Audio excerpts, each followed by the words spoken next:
12 ao versos 20 ao 24.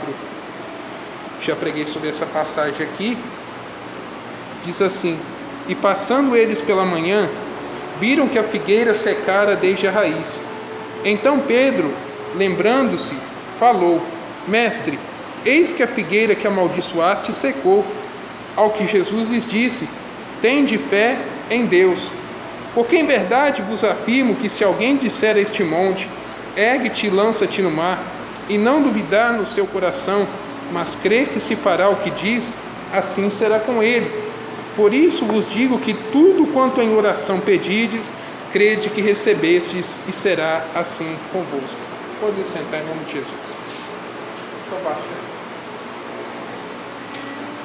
Pretendo ser breve nas palavras aqui. Jesus, essa história é bem conhecida. Jesus havia amaldiçoado uma figueira quando ele passava pela cidade de Betânia. Jesus, ele vê uma figueira que não tinha, que ele foi ver se ela tinha frutos, e ele achou senão folhas naquela figueira. E encontrando aquela situação como aquela figueira estava, Jesus ele amaldiçoa ela, dizendo: nunca mais alguém coma fruto de ti.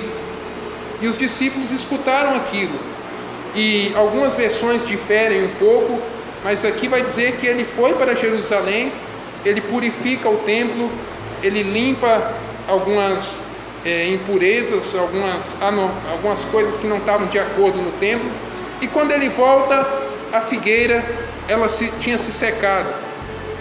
Isso simboliza uma coisa: quando vem problemas na nossa vida, nós temos a autoridade, assim como Jesus amaldiçoou aquela figueira, de amaldiçoar os problemas. Certa vez eu escutei um casal de amigos meus orando por uma pessoa que estava doente, e eles falaram o seguinte: eu amaldiçoo esse problema desde as raízes, e aquilo secou. Nós temos autoridade para mandar todo problema embora, toda doença, toda dificuldade, como vai dizer aqui no verso 23. Nós temos essa autoridade porque Jesus nos deu. A palavra diz em Lucas 10:19, Jesus falou assim: eis que vos dou poder para pisar de serpentes, escorpiões e toda a força do inimigo, e nada vos fará dano algum. Nós, como servos de Deus, nós temos autoridade para expulsar toda enfermidade, toda doença, todo mal, toda retaliação, e nada nos fará qualquer dano. Jesus ele disse em Marcos 16 que os sinais que seguem aqueles que creem no nome de Jesus, que são salvos, que são batizados, é que nós, no nome dele, nós expulsaríamos demônios, colocaríamos as mãos sobre os enfermos e eles ficariam curados. Não é só aqui nós estamos num culto de oração, poderia pregar uma palavra sobre oração, mas expulsar demônios e orar por enfermos não deixa de ser uma oração. Quando estamos orando pelos enfermos, nós temos essa autoridade. Então Pedro ele lembra-se do que Jesus falou para a figueira. Ele fala: mestre, eis que a figueira que o Senhor amaldiçoou, ela se secou. E Jesus fala assim: tende fé em Deus. Algumas traduções dizem assim: tende a fé de Deus, uma fé positiva. Deus ele pensa positivo. Tudo que Deus diz são palavras de vitória. A palavra diz em Jeremias que ele pensa pensamentos de paz, pensamentos de bênção, de esperança a nosso respeito. Deus ele sempre pensa o melhor. E a Bíblia nos manda sermos imitadores de Deus, sermos imitadores de Cristo. Temos a mesma fé que Deus tem. A palavra nos fala em 2 Coríntios 4 que o que nós cremos, nós falamos. E tem pessoas que são muito negativas, falam coisas negativas, falam só derrotas, só fracassos. Algumas pessoas parece que elas têm até uma previsão de fracasso lá na frente, só falam de fracasso. Porque isso vai me acontecer, porque tal coisa vai me acontecer, porque eu vou ficar doente. E Jesus não nos manda ter essa fé. Ele manda termos fé em Deus, ou a fé de Deus, uma fé que nós falamos coisas e nos tornamos vencedores através daquilo que nós falamos. Verso 23: porque em verdade vos afirmo que qualquer que disser a este monte: É claro que nós não vamos dizer ao monte, para pegar um exemplo, o pico da Ibituruna, e mandar ele cair dentro do Rio Doce, de maneira nenhuma. Não é esse monte que Jesus está falando, mas é os problemas, as dificuldades, as doenças, enfermidades que se levantam. Nós temos a autoridade, como já foi falado, de ordenar que eles sejam lançados por terra e eles desapareçam. Jesus nos fala que se nós tivermos fé do tamanho de um grão de mostarda, um grão de mostarda é a menor das sementes, ou seja, se tivéssemos uma fé pequenininha, ainda assim nós temos autoridade para ordenar que todo mal desapareça, e aquilo vai desaparecer da nossa vida. Verso 24, não, ainda no 23, qualquer que disser este monte, ergue-te e lança-te no mar, e não duvidar. Não podemos duvidar no nosso coração, falar assim, será que Deus vai fazer? Será que Deus vai cumprir as promessas dele na minha vida? Será que será que se eu falar, Deus vai fazer alguma coisa, vai acontecer? Será? Mas se ele não fizer? Nós sabemos que o mas, o se, é o símbolo da dúvida. Quando nós duvidamos, estamos pecando.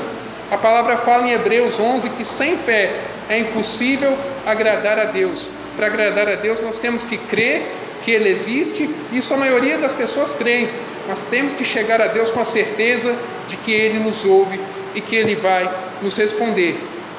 Nessa noite, saiba você que está aqui, que você que se achegou com certeza a Deus e que ainda está orando nessa noite, Deus, Ele vai ouvir a sua oração e vai responder. A palavra fala que a confiança que nós temos em Deus é que se pedimos alguma coisa segundo a vontade dEle, que está nessa palavra aqui, Ele nos ouve. E se nós sabemos que Ele nos ouve em tudo que nós pedimos, nós já alcançamos aquilo que pedimos a Ele. Mas crê que se fará o que diz, assim será com Ele. Nós podemos ter tudo o que nós dizemos, como eu já falei mais antes aqui. A palavra fala que a morte e a vida, elas estão no poder da língua, e aqueles que a amam comerão do seu fruto. E nesta noite eu quero te encorajar com uma palavra, perguntar, melhor palavra é perguntar com uma palavra, o que tem saído da nossa boca? Palavras de bênção ou palavras de maldição? Palavras que criam vida ou palavras que criam morte? Palavras que só trazem murmuração, reclamação ou palavras de bênção? A nossa palavra, ela tem poder. As nossas palavras, Jesus vai dizer que as nossas palavras são sementes. E aquilo que nós falamos, positivo ou negativamente, tem um impacto no nosso futuro. Nós podemos ter o que nós dizemos de bom, bênçãos que nós declaramos com a nossa boca, porque as nossas palavras são uma profecia. Aquilo que nós falamos, nós podemos alcançar, mas também coisas ruins. Aquele que reclama, a pessoa que só vive reclamando, ela traz prejuízos para a vida dela. E Jesus fala aqui que o que cremos que se fará, o que nós dizemos, assim será. Já estou concluindo. Verso 24. Por isso vos digo que tudo quanto em oração pedides, crede que recebestes. Não é crer que receberá lá para frente, crer que já recebeu. Você tem que crer que aquilo que você pediu em oração, Deus já está entregando na sua vida. Eu creio que muitos aqui que estão nessa noite sairão daqui já com as suas respostas, e Deus vai entregar a resposta de cada um. Nós precisamos crer. Jesus diz que tudo que nós pedimos em oração, crendo, nós receberemos. Um último verso aqui, João 14:13. Ele fala algo a respeito do nome dele. E tudo quanto pedides em meu nome, isso farei, a fim de que o Pai seja glorificado no Filho. Tudo que pedimos não é algumas coisas, não é uma ou duas coisas, é tudo que nós pedimos. Se estiver de acordo com a palavra, Jesus nos ouvirá e nos responderá. Ele disse: pedi e dá-se-vos-á, buscai e encontrareis, batei e abri-se-vos-á. Então, nesta noite, eu venho te encorajar a pedir, a buscar de Deus o que você quer de Deus. Deus é um bom Pai, que Ele dá tudo que os seus filhos pedem, e nessa noite Ele está à espera de um pedido seu. Peça para Deus aquilo que você quer. Se estiver de acordo com a palavra, Ele te dará. Ele Ele concederá os desejos do teu coração. A palavra só manda nos agradarmos do Senhor, deleitarmos no Senhor, e Ele satisfará os desejos do nosso coração. Que nesta noite nós possamos ficar com essa palavra e sairmos daqui com a certeza de que Ele ouve a oração e que Ele responde, e que nós possamos ficar mais conscientes daquilo que nós falamos, daquilo que sai da nossa boca, porque muitas palavras que nós dizemos trazem prejuízo para nós. Depois nos perguntamos por que aconteceu isso. A palavra vai dizer que nós somos enredados por aquilo que nós dizemos, e tudo que o homem semeia, isso ele vai colher. E muitas vezes o que acontece na nossa vida não é culpa de Deus, não é culpa do diabo, é resultado das nossas próprias palavras. Que Deus nos abençoe em Cristo Jesus. Vamos ficar em pé para encerrarmos.